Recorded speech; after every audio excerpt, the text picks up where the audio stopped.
دین کے بابرکت نام سے جو دلوں کے بھید کو جانتا ہے حالات ہو۔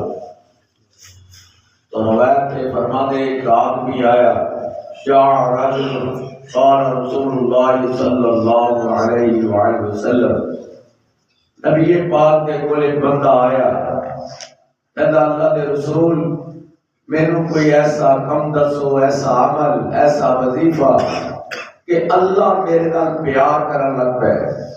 پیار اسی بھی بڑا کرنے کسی دوست دے نال، اور کوئی کسی بھائی دے نال، کسی دوست دے نال، رشتہ دار دے نال، محلے والے نال اسی پیار کرنے وہ نہیں کرتا، لیکن اس بندے کا یہ سوال ہے کہ میرے ایسا وظیفہ دسو کہ اللہ میرے نال پیار کرے، میں کرنا اپنے مولا نال، اللہ میرے نال پیار کرے اور دنیا میرے نال پیار کرے۔ دو گلاں صرف، رب پیار کرے، دنیا میرے نال پیار کرے۔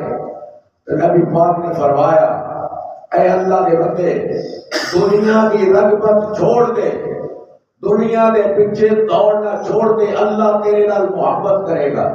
چھوٹا جہا کام ہے، دنیا چھوڑ دے اور رب تیرے نال محبت کرے گا۔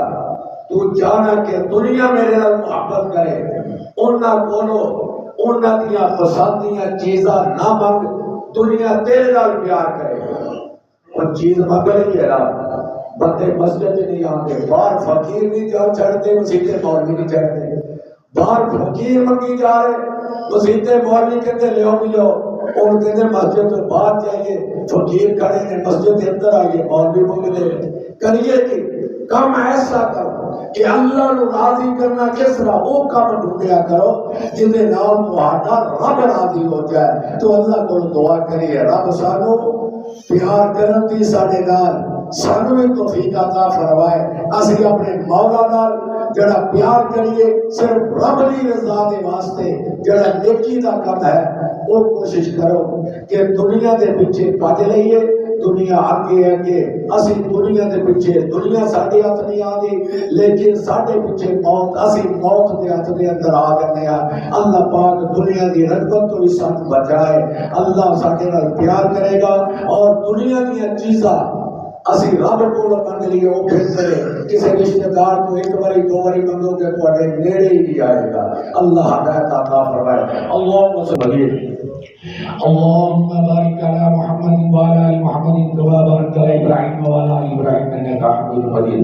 ربنا ظلمنا انفسنا وان لم تغفر لنا وترحمنا لنكونن من الخاسرين۔ يا حي يا قيوم برحمتك نستغيث۔ ربنا آتنا في الدنيا حسنة وفي الآخرة حسنة وقنا عذاب النار۔ سبحان ربك رب العزة عما يصفون والسلام على المرسلين والحمد لله رب العالمين۔